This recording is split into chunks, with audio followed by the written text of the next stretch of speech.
Hello friend, नमस्कार। GK GS विद्या में आप सभी का स्वागत है। आज हम दो टॉपिक पे डिस्कस करेंगे जो इम्पोर्टेंट है करंट अफेयर से रिलेटेड, सेमीकंडक्टर और दिल्ली पे संबंधित जो बिल है। ठीक, तो सेमीकंडक्टर ने अर्धचालक इसे क्या कहते हैं, इससे संबंधित जितने भी फैक्ट पॉइंट हैं सारे बच्चे बताएंगे। हाल ही में सेमीकंडक्टर इंडस्ट्री का बढ़ावा देने के लिए सेमीकॉन इंडिया 2023 के दूसरे संस्करण का आयोजन किया गया है, जो गांधीनगर के गुजरात में किया गया है। कहाँ किया गया? गांधीनगर के गुजरात में किया गया है। राइट।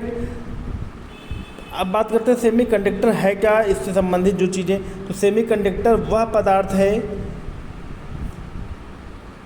जिसकी विद्युत चालकता एक कंडक्टर और एक इंसुलेटर के बीच होती है। एक कंडक्टर और एक इंसुलेटर के बीच होती है, उसे सेमीकंडक्टर कहते हैं। सेमीकंडक्टर शुद्ध तत्व क्या होते हैं, जो एकदम प्योर एलिमेंट हैं, वो सिलिकॉन और जर्मेनियम, सिलिकॉन और जर्मेनियम से बनाए जाते हैं। सेमीकंडक्टर के यौगिक कौन कौन से हैं अगर बात की जाए, इसके कौन कौन से कंपोनेंट हैं, जैसे गैलेनियम, आर्सेनाइड, कैडमियम, सेलेनाइड, ये चार चीज़ें इसके यौगिक हैं। ठीक है। इसकी विशेषता क्या है? तो बेटा, विद्युत धारा का प्रवाह चालक की तुलना में कम तथा कुचालक की तुलना में अधिक होता है। जो इलेक्ट्रिसिटी होती है उसका जो फ्लो है वो चालक की तुलना में कम और कुचालक की तुलना में अधिक होता है। इसके बाह्यतम कक्षा में 4 संयुग्मी इलेक्ट्रॉन होते हैं। किसके? सेमीकंडक्टर के। निर्माण संयुग्मी बंध के कारण प्रतिरोध इनका उच्च होता है। ताप नियतांक इनका निगेटिव होता है। जो टेम्परेचर को नियत करता है, कांस्टेंट करता है, वो क्या होता है? निगेटिव होता है। ठीक। एरोस्पेस, ऑटोमोबाइल, संचार, स्वच्छ ऊर्जा, सूचना प्रौद्योगिकी और चिकित्सा आदि क्षेत्रों में उपयोग आता है, इसका काम होता है सेमीकंडक्टर का। भारत को सेमीकंडक्टर निर्यात करने वाले देश चीन, ताइवान, अमेरिका, जापान हैं। भारत को सेमीकंडक्टर निर्यात करने वाले देश, ये भारत को देश भेजते हैं।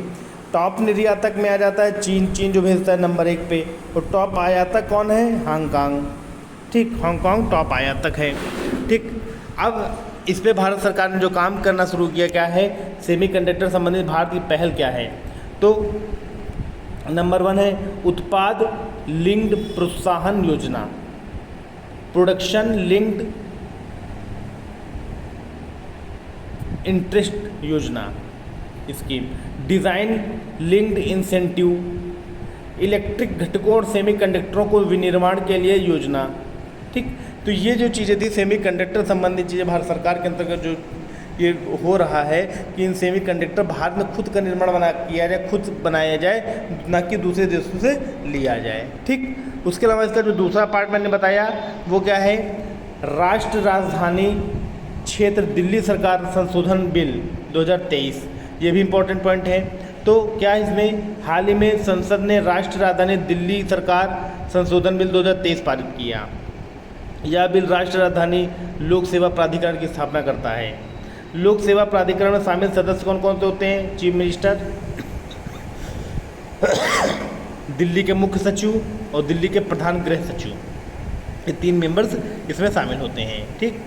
प्राधिकरण के कार्य क्या हैं और इनसे निम्नलिखित मामले कौन कौन से हैं? तो प्राधिकरण का कार्य क्या है? प्राधिकरण अधिकारियों के तबादलों, ट्रांसफर्स, तैनातियों यानी अपॉइंटमेंट, अनुशासनात्मक मामले के संबंध में उपराज्यपाल को सुझाव देगा। इस प्राधिकरण का काम है कि जो उपराज्यपाल है, जो भी ट्रांसफर्स होंगे, जो नई नियुक्तियां होंगी, उनसे संबंधित अनुशासनात्मक मतलब कि डिसिप्लिन मामलों की जानकारी उपराज्यपाल को देगा या सुझाव देगा। ठीक। इससे शामिल कौन कौन सी चीज़ें हैं? तो नंबर 1 है तबादले और तैनाती, मतलब हम कहाँ पे किसका ट्रांसफ़र कर रहे हैं, तबादला कर रहे हैं, कहाँ पे इनकी तैनाती कर रहे हैं। विजिलेंस से संबंधित काम, अनुशासनात्मक कार्यवाहियाँ, अखिल भारतीय सेवाएं, भारतीय पुलिस सेवा को छोड़कर, आईपीएस को छोड़कर, आईपीएस को छोड़कर,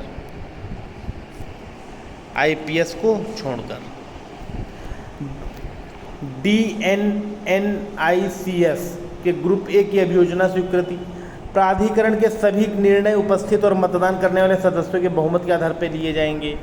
ये चीज़ें इसमें शामिल हैं। ठीक। बिल की विशेषताएं क्या हैं? तो दिल्ली विधानसभा के पास पुलिस, सार्वजनिक व्यवस्था और भूमि को छोड़कर नहीं, पुलिस और सार्वजनिक व्यवस्था और भूमि को छोड़कर राज्य सूची और समवर्ती सूची के तहत आने वाले विषयों पर कानून बनाने की शक्ति है। मतलब दिल्ली विधानसभा, जो दिल्ली सरकार है, वो पुलिस पर वो जो सार्वजनिक व्यवस्थाएं हैं और जो ज़मीन लैंड है वहाँ, उसको छोड़कर जितने भी स्टेट सूची, स्टेट लिस्ट, कंकरेंट लिस्ट के तहत आने वाले विषयों पर अपने एक लॉ बना सकती है। दिल्ली सरकार के पास समान विषयों पर कार्यकारी शक्तियां हैं। इसके अलावा संसद के पास भी राज्य और समवर्ती सूची के उन विषयों पर कानून बना सकती है जो दिल्ली से संबंधित है। लेफ्टिनेंट गवर्नर क्या भूमिका इसमें है? तो दिल्ली विधानसभा की विधायी क्षमता के बाहर के मामले लेकिन जो एलजी के सौंपे गए हैं, ऐसे मामले जहां उनसे कानून द्वारा अपने विवेक से कार्य करना या कोई न्यायिक या अर्ध न्यायिक कार्य कराना अपेक्षित माना जाएगा। ठीक, तो ये इससे संबंधित था। ये बहुत शॉर्ट पॉइंट थे, सारे एक समरी पॉइंट थे, समराइज्ड पॉइंट थे जो आपके एग्जाम के लिए इंपॉर्टेंट, महत्वपूर्ण हो सकते हैं। इसकी मेरा काम उद्देश्य था जानकारी देना। ठीक है, आप लोगों को भी पता होना चाहिए। ठीक, तो बेटा वीडियो जैसी भी आप लोगों को लगी हो, लाइक, कमेंट व शेयर जरूर करें तथा चैनल को जीके जिस वीडियो को सब्सक्राइब करें। ओके फ्रेंड, थैंक यू, धन्यवाद, नमस्कार।